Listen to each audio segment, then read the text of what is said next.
showing up. This is a very important piece in city government or in government period, is the redistricting, and it happens every 10 years.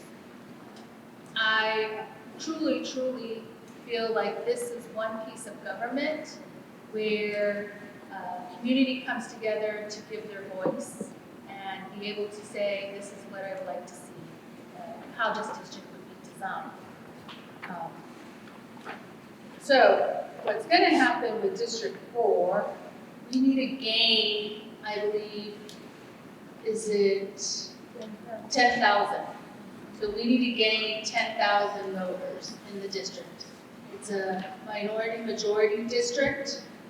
It will stay that way. It's just a matter of where we're gaining and where we go. We could go east is where District 4 is right in the middle, so I touch almost every district. I actually do. Touch every district, so it all depends on where you guys want to design it and want to see it. It could go further east, further north, further south, or further west. So it's important that you engage and use the tool that's going to be introduced to you and give your comments and remarks. So I just want to thank you for being here. I am now going to lead it to the city manager's office. Ginger, or do I give it to Denise? Okay, Ginger Spencer. Thank you, Councilman Pastor. And good evening, everyone. As the councilman said, I'm Ginger Spencer, one of the deputy city managers with the city manager's office. And again, thank you, as the councilman said, thank you for your attendance at tonight's District 4 community meeting on redistricting. So I have the privilege of acknowledging our team that's responsible for redistricting. And so to my left, your right, is our city clerk, Denise Archibald. And then to Denise's left is our former city attorney, as well as former city clerk, Chris Meyer. And I'd like to point out that Chris has actually participated now in all 4 redistricting processes that the city of Phoenix has had. So a lot of history and knowledge there. And then to the councilwoman's right, your left, we have our consultants. And so to her immediate right is Sam Mather. And then to the right of Sam is Prithvi Mather. And they're with Arc Bridge Consulting and Training. And then I also just want to thank our staff that we have with us this evening. We've got staff from District 4 with us tonight, so thank you to the ladies for being here. And then we also have staff of Kim and Matt from our communications office. Lastly, if anyone needs interpretation services, we do have Carmen Cota, who's providing interpretation services this evening. And with that, I will turn it over to City Clerk, Denise Archibald. Thank you, Ginger. Thank you. As Ginger mentioned, I'm Denise Archibald, the City Clerk. And so I wanted to talk just a little bit about the process for redistricting. So we will be using the same process we've used in previous years, and after the census in 1990, in 2000, and 2010. And now we have a census in 2020, and so we're back to redistricting again. To ensure a professional and impartial process, the city did hire a consultant, as Ginger mentioned, Arc Bridge Consulting, with Preeti and Sam Mather, and they were selected through a procurement process and approved by our city council. So in order to do this process, one of the key components is to gain community input, so we really appreciate your attendance today. And so we'll be having 2 rounds of public meetings. The first round being this round, we will be providing the information to you today about the statistics related to the census that was just completed. And we would like to hear about your input, particularly related to any communities of interest. If there are any communities of interest that you would like to make us aware of, we want to hear about that. And then starting after this first round of meetings, starting on June 29th, as the councilwoman mentioned, we will open up a tool on our website, which is Phoenix.gov, and you will be able to make your own maps and submit your own maps. And so that tool will be available starting on June 29th. After that, the consultants will take the input that they've received from the community meetings, from the maps, and from email or any other avenues that you submit your input, and they will come up with several plans. And then we will come back out to the community for round 2 to get input about those plans. And then after getting input about those plans, then the consultant will draft some final plans for council consideration. And then the council will vote and approve a new district map for the council districts that have been redrawn. And that will be effective starting January 2024, just in time for the November 2024 election, which is for the mayor and the odd-numbered council districts. So, as you've seen, we have plenty of handouts here with our information about how you can participate through our website. You can submit comments now. Starting on the 29th, you can draw your own maps and submit those. You can also call us by phone. You can send us an email. We just want to hear from you. And please feel free to take materials today. Thank you very much. And with that, I will pass it on to Preeti.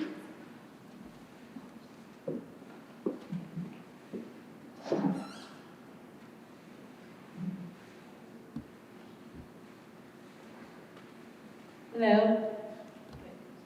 Good evening, everyone. Thank you for coming. And here I am Preeti Mathur, and I'm with Outbridge Consulting. We are a company based in the Washington, D.C. area.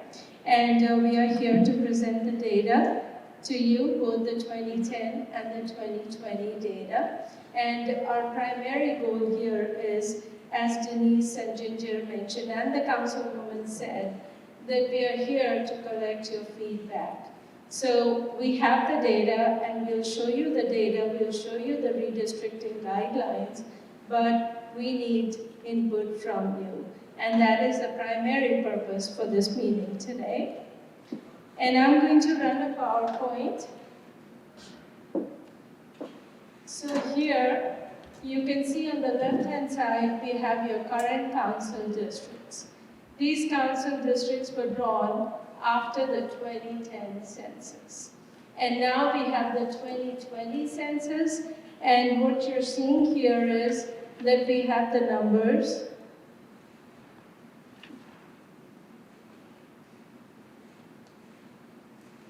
My clicker doesn't want to work. Oh, it is. Oh, I'm sorry. But anyway,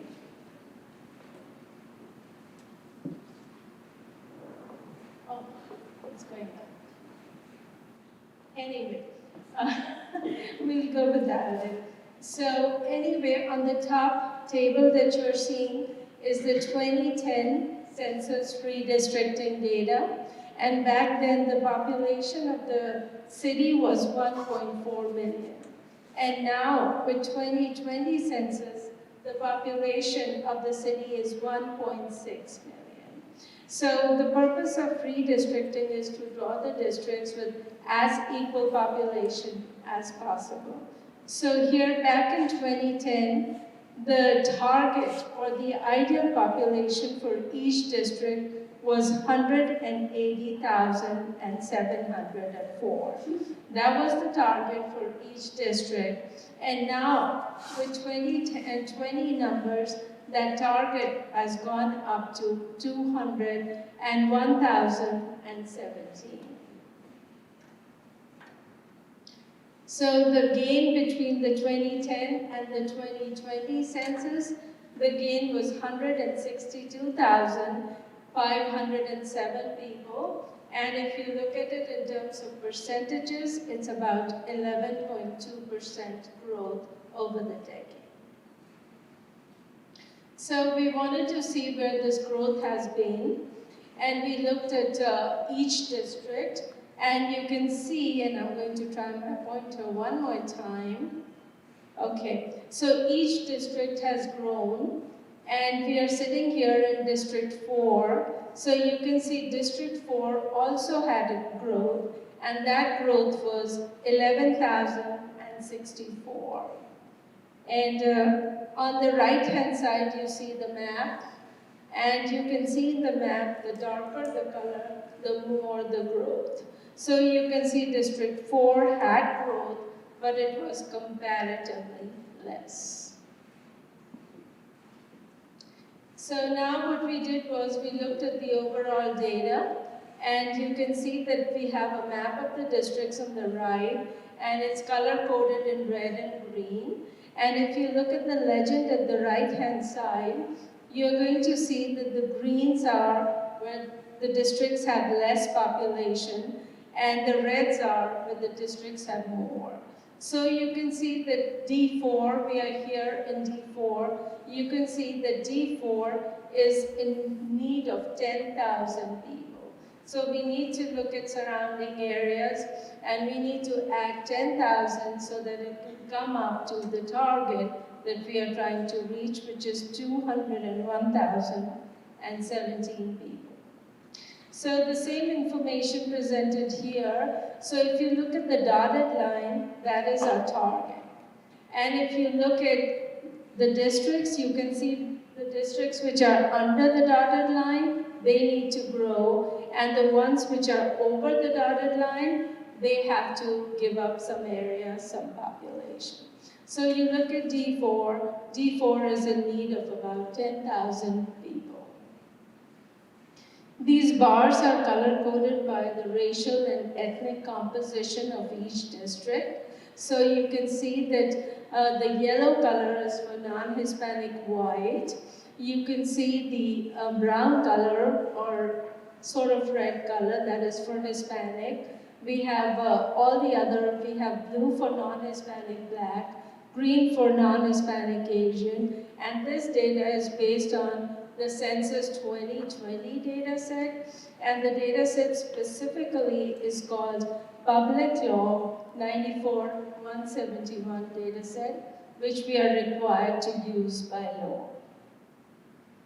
So now that we know that D4 has to gain, and we know the number, the population that it needs to gain, we need to also know the redistricting requirements and the guidelines.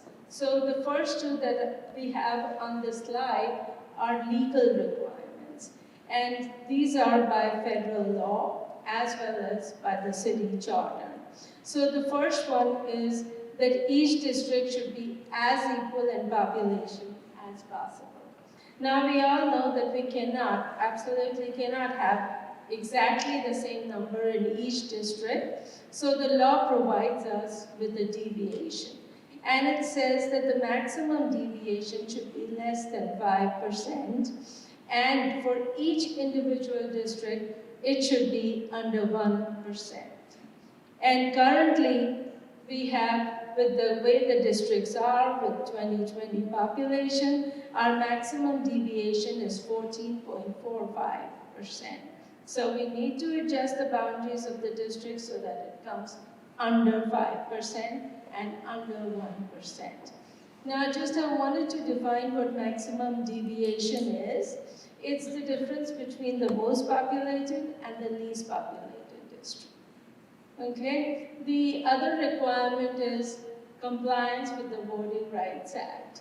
And that means that we need to preserve the voting rights of minorities and actually just make sure that everyone is fairly represented. Okay? Now the other guidelines that we have are recognition of public preferences regarding communities of interest. So we are here to get more information from you about communities of interest. And sometimes what happens is that the communities may like to be together, or they may like to be split so that they may have two councilmen or councilwomen representing them. So the other one is, whenever you hear redistricting, the word gerrymandering obviously comes into everyone's mind. And basically what we are trying to do here is, the guidelines say that the districts should be contiguous and they should be compact. So those are the requirements.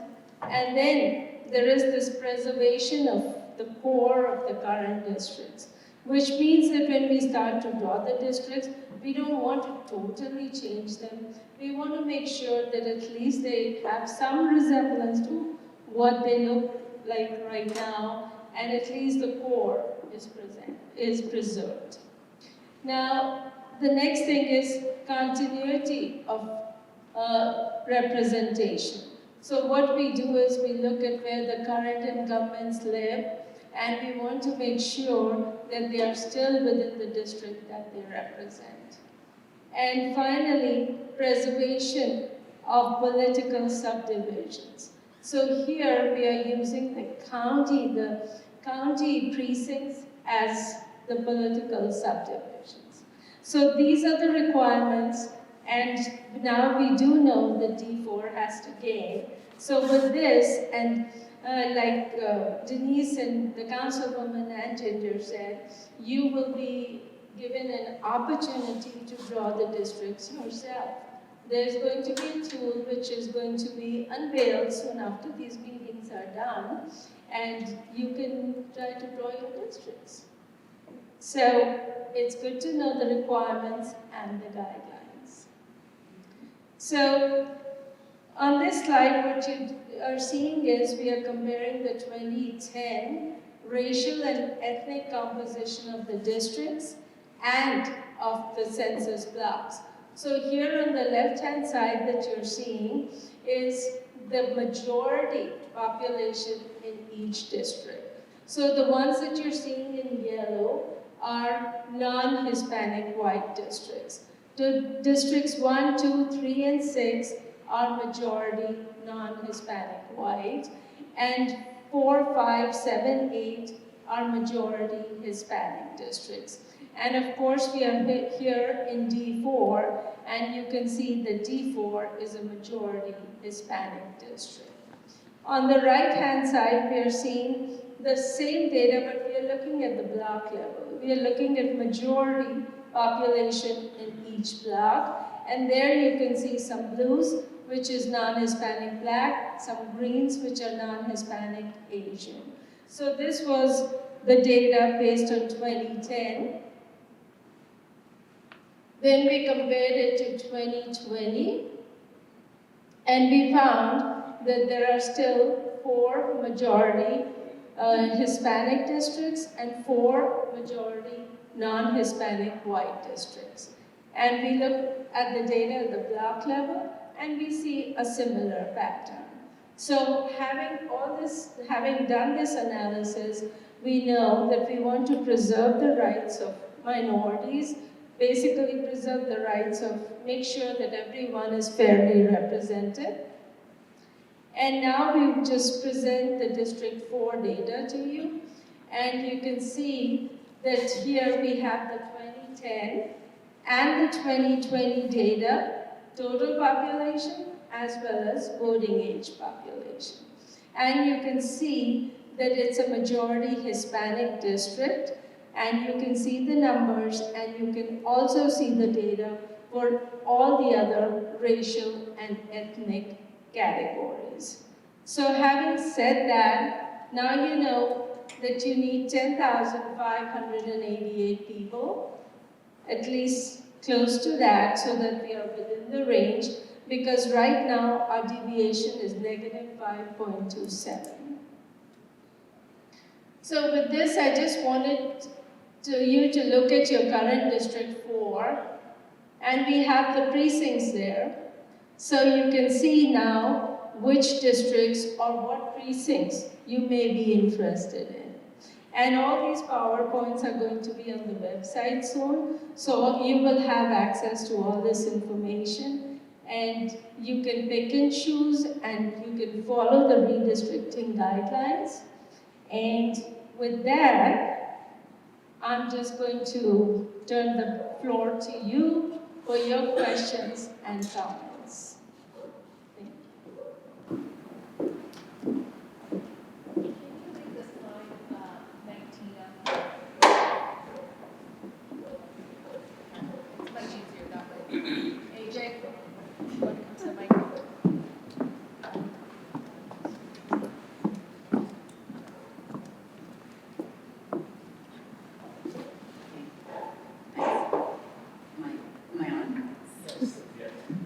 If you don't mind, when you speak, if you could tell us who you are. Okay.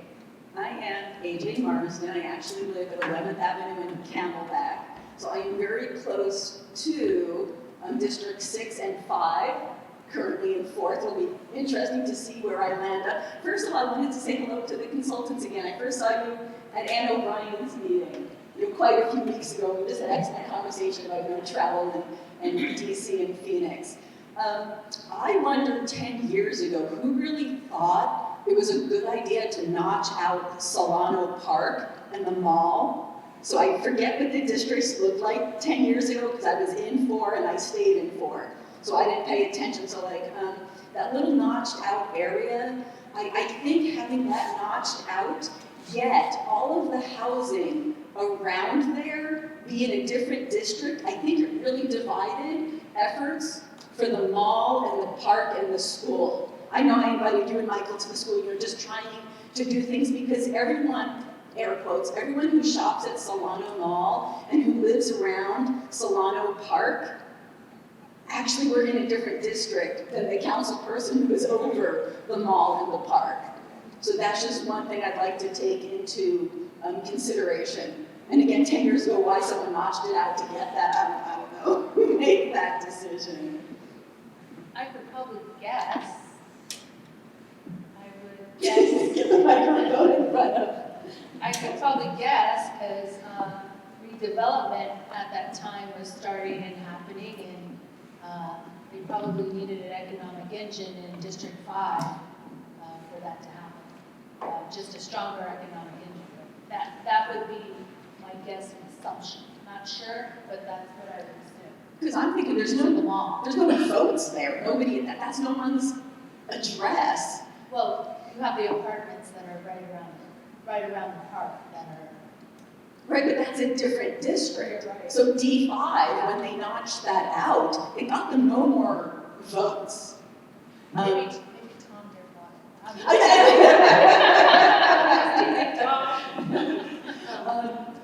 And then, what else was I going to say about that?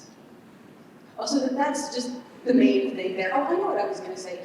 Also, I know that many of the people, my neighbors in some of the apartments and around them, we had one of the lowest census tracts ever. And I know the census does some algorithms to kind of say, well, if there's this many units and we have this many people, and I'm sure, they do their little algorithm, but also I think D4 probably has more people than was truly counted. And I don't know if the census took into account all of the housing that Catholic Charities is going to put in on 19th Avenue. There's 1,000 people right there on their 3 projects.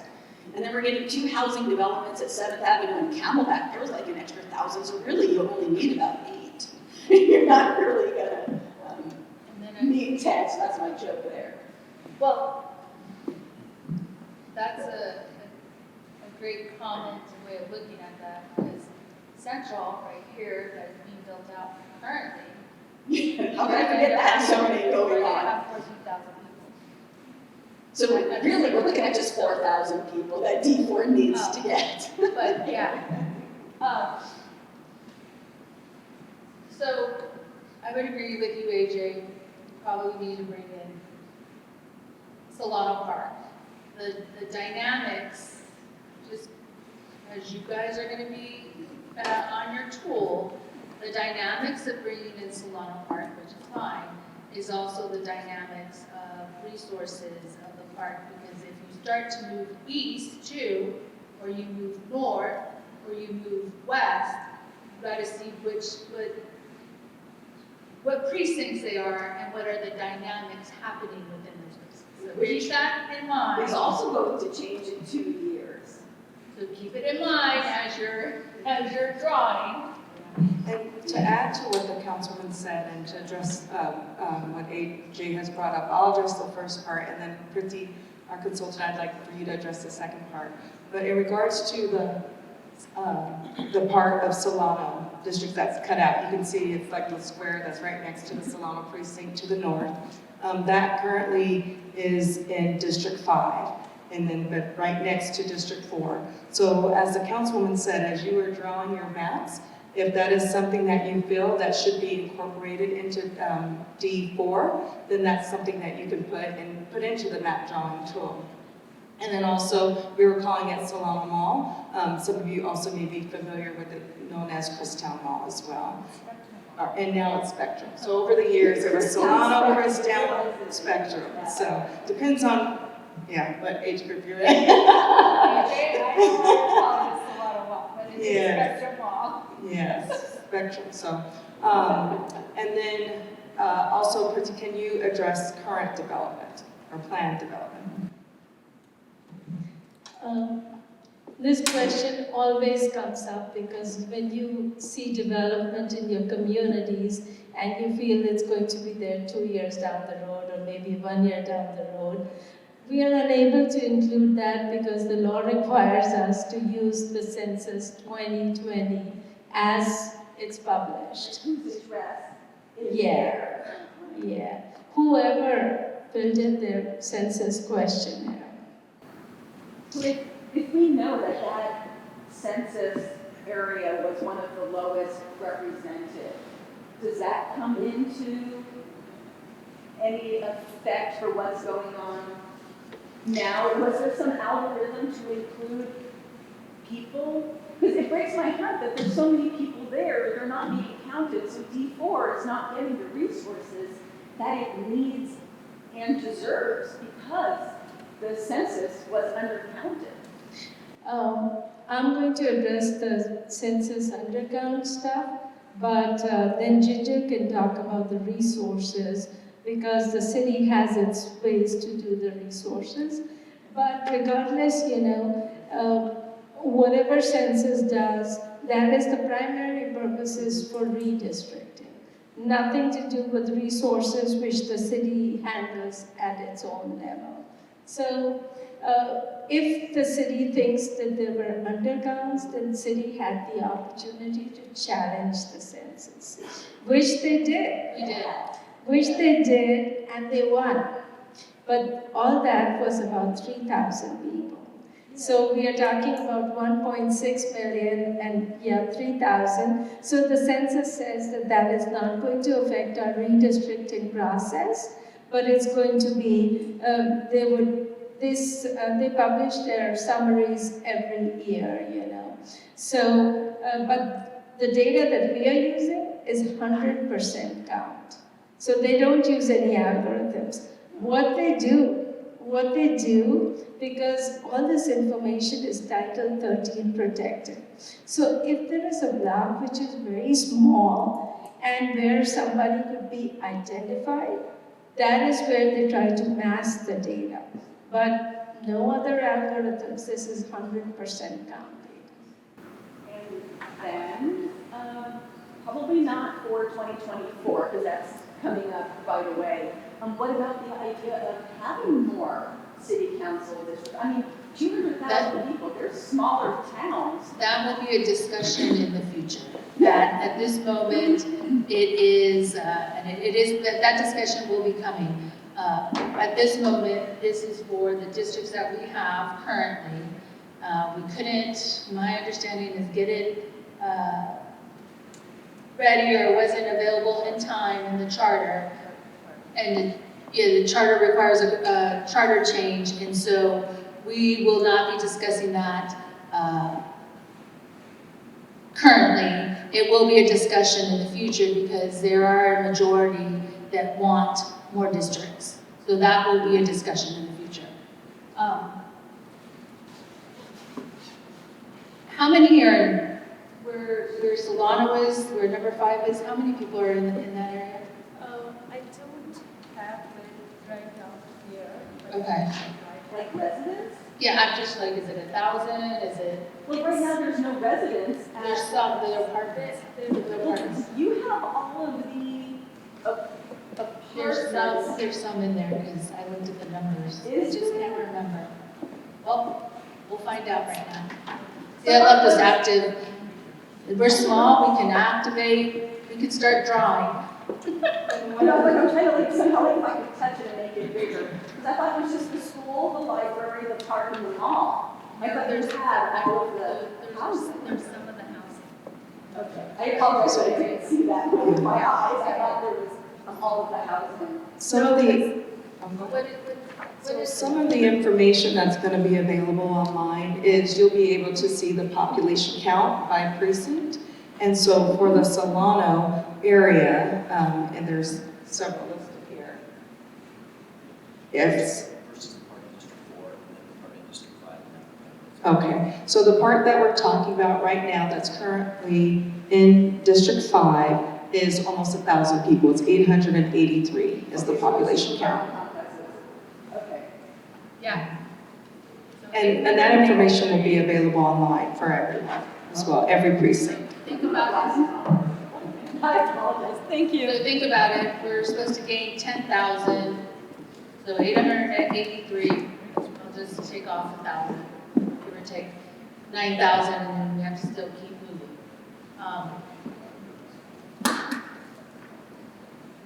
Remember that I believe it's Capitol or Westward Ho is where a council person lives. So you cannot, if we wanted to go down to Westward Ho or Capitol, that we wouldn't be able to because the council person lives in that area. And so just remember that as you're drawing.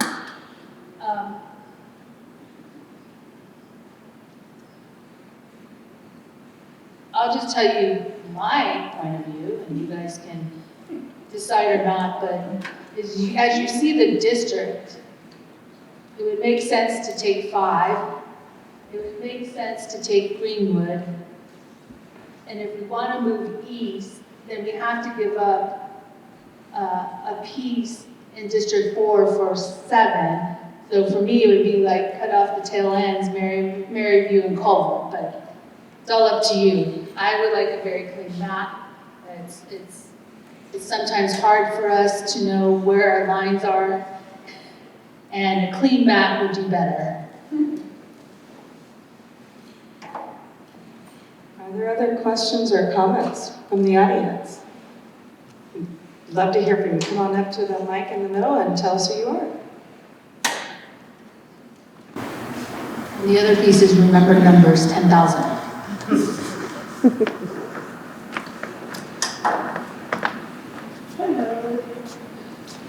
My name is Sigrid, and I live on North 15th Avenue, Brickton Street. And I'm very interested in knowing how you plan on maintaining the majority-minority districts as you bring in more people. It's really important to me. Yes, so great question. As Priti, the consultant said, there are 4 majority Hispanic districts and then 4 majority non-Hispanic white districts. So your question was, how do we preserve the Hispanic majority? When we provide you the information when you're drawing maps, you'll have the precinct information, the total count, and then you'll also have the precinct, the numbers of the population by race as well. And so you'll be able to see which precincts are majority Hispanic, which ones are not. So you'll want to keep that in mind as you're drawing your maps, and that way it helps preserve that count. And then that is one of the guiding principles that we're using as well. Thank you. Just curious, do you do it by population? How many are minority or Hispanic versus how many are registered voters? It's just on the population, it's not on registered voters, correct? Or is it? Not on registered voters, it's total population. Okay. Would that information be available? The distinguish between? I'm just asking. Yeah, no, I totally agree. I think that's a good, because what good is adding 10,000 more people if only 1,000 are registered to vote? I mean, obviously, then there's more opportunities for canvassing, et cetera, but could we get that breakdown as well from the consulting company? Okay, so Councilwoman, great question that you asked, and thank you for reiterating that.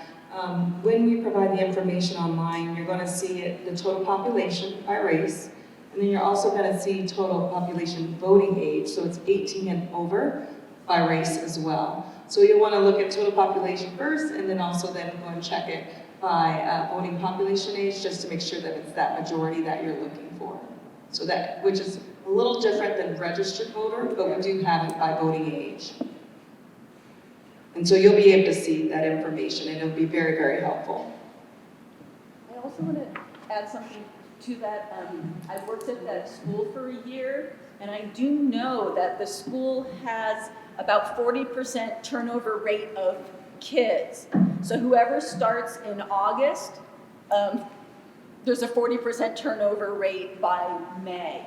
So even if there is some registration and some canvassing going on, there's no telling how quickly the families are going to move, a new one come in, do they update? And it's also a notoriously low voting area also, possibly because the families move around a lot and sometimes at very short notice. So that was a good point also. Is it population or registered voters? That made me think. And the reason I asked that question is because by experience when I ran for office. And when I ran for office, I was in districts that it was so low propensity voting that you just couldn't, there was one or two voters in there. And so that's why I'm asking, because it's important to know, and it's important when you're building a map, who's living in the map and who's participating in voting and everything in order to make that map, that area or district strong. So that's how I think are viable to get resources. Are there other questions or comments? I have a If you question. wouldn't mind, just because we got the video there, so that they can pick up the question. Sure. Yeah, I have a question sort of segueing off that, is what's the process for, I guess, accounting for all the unhoused population throughout the districts? Like, I know that's probably hard to quantify and necessarily represent, whether that ties back into voters versus non-voters, but I'm curious if you have a process for getting kind of an estimation of how much of the unhoused population is represented here. That's a good question, and if it's included, and census as well as the city, they really have real good outreach programs where they go out and make sure that everyone fills the form, and if they are unable to do it online, they have, and I believe somebody said here, that the city goes out and has their online machines where anybody can come in and fill in that questionnaire. So we have to go by whatever data is here.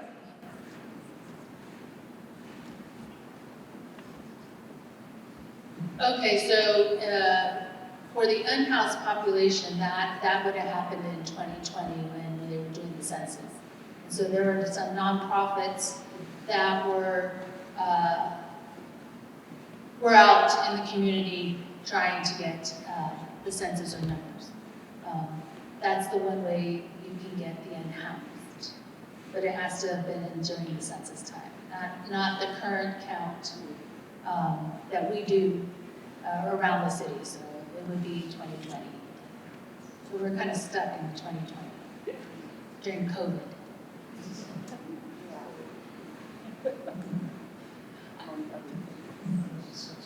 And the reason why I said that it was during COVID because I hired a group of young students, seniors.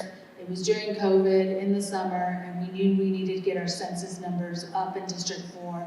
So I hired a crew to go out and do some of the census pieces, along with getting information about COVID and where they could get resources. So I kind of did both all at the same time.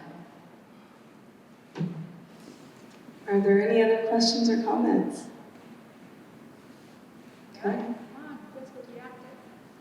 Can we play with it? Can you make the tool live and you can look at it? Yeah, so the tool, the councilman was asking if we can make it live and play with it. It will be available come June 29th, so that you can go on and create your own maps. It's a not yet. I know better than to say that. So, Coffee talk, pull it out the beginning. Oh, that's true. yes, we would When be is glad this? to come out. So these will be due, your maps will be due by August 1st, so great question, Councilwoman. What we'd like to say in closing, again, thank you for coming out this evening. We value your input. We look forward to hearing from you. Please feel free to visit Phoenix.gov. If you would prefer to email us, you can email us at Phoenix.gov. If you want to call us, you can do so at 602-261-8683. And with that, I'll turn it back over to Councilman Pastor to close us out.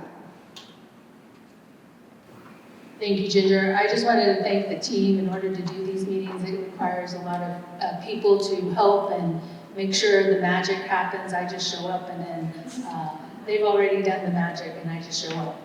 So I want to thank the team for being here and doing this. I also want to thank the company for helping us get here and doing what we need to do and doing it correctly. So I want to thank you. I do want to recommend or push that you guys get your associations, or you guys do a block party, pool party, a front yard, Coronado does a concert in the park, whatever it's going to take for you guys then to use the active tool. The more we have is the better, especially from communities, because it shows your engagement and shows what you want. We will then, after that, have a second series. So after all the data is compiled, then they will come out with maps. And that's the other part is to then, this is the beginning, but that's the second meeting is the most important. Because maps will then have been drawn, and then from there you will make a determination, I like this one, I like that one, or maybe a combo of two maps, a new map may show up. I've been part of redistricting for a long time. I was part of redistricting with Phoenix Union twice, and so I understand the process, but this process is moving quickly. This is the fastest I've ever seen a redistricting happen. So we need your voice, and we need you to be active in there. So next time, bring everybody, because you're going to be voting on it. Thank you. Appreciate you.